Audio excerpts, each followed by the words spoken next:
Assalamualaikum warahmatullahi wabarakatuh. Perkenalkan, saya Yuni Sulistia dengan NIM 23046037. Di sini saya akan membahas tentang outline saya yang berjudul dari pengasingan ke perjuangan aktivitas politik Soekarno di Bengkulu pada masa kolonial Belanda, di mana outline ini untuk memenuhi tugas mata kuliah teori dan metodologi sejarah. Baiklah, poin pertama saya akan menjelaskan latar belakangnya, yang dimana pemilihan Bengkulu sebagai tempat pengasingan didasarkan pada pertimbangan geografis dan politis. Bengkulu dipandang sebagai wilayah pinggiran yang relatif jauh dari dinamika politik utama di Jawa, sehingga diharapkan dapat mengisolasi Soekarno dari jaringan pergerakan nasional. Namun dalam praktiknya pengasingan tersebut tidak sepenuhnya berhasil.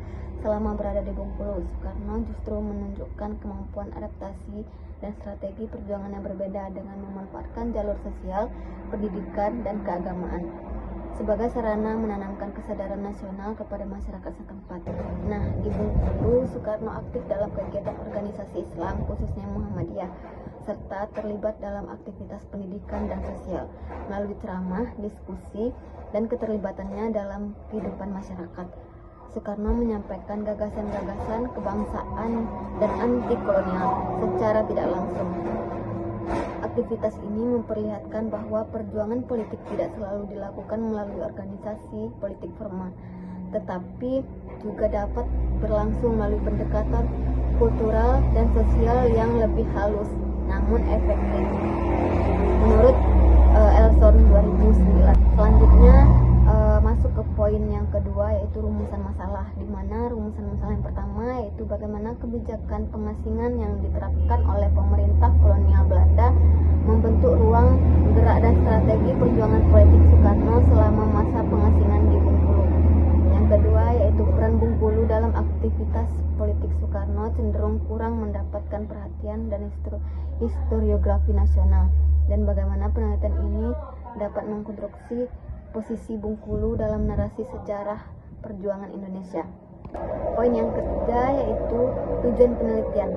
Yang pertama yaitu untuk menganalisis dampak kebijakan pengasingan yang diterapkan oleh pemerintah kolonial Belanda terhadap ruang gerak, strategi, dan pola aktivitas politik Soekarno selama masa pengasingan di Bengkulu.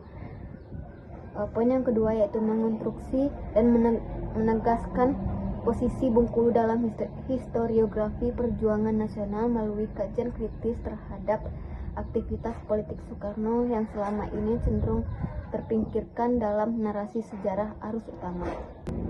Nah, poin yang keempat yaitu ada studi relevan, di mana ada beberapa peneliti, namun di sini saya akan menjelaskan kajian biografi yang ditulis oleh Elson 2009 dalam The Idea of Indonesia, A Story, serta Soekarno, A Political Biography 2011. Menyoroti Soekarno sebagai pemikir dan pemimpin politik dengan visi kebangsaan yang kuat.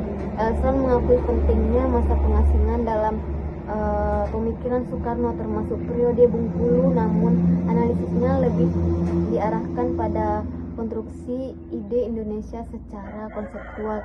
Aktivitas politik Soekarno di Bengkulu lebih diposisikan sebagai latar, bukan sebagai objek kajian utama. Nah, selanjutnya ada estimasi sumber. Sumber yang digunakan dalam penelitian ini yaitu sumber primer dan sekunder, yang dimana dengan kajian historiografi primer, sumber primer merupakan sumber utama yang berasal langsung dari masa dan peristiwa yang diteliti. Dalam penelitian ini, sumber primer meliputi arsip-arsip kolonial Belanda yang dikaitkan dengan kebijakan pengasingan Soekarno, laporan pengawasan pemerintah kolonial, serta dokumentasi administrasi yang mencatat aktivitas Soekarno selama berada di Bengkulu. Nah, selanjutnya yaitu sumber sekunder yang digunakan untuk memberikan kerangka analisis dan perbandingan terhadap data yang diperoleh dari sumber primer.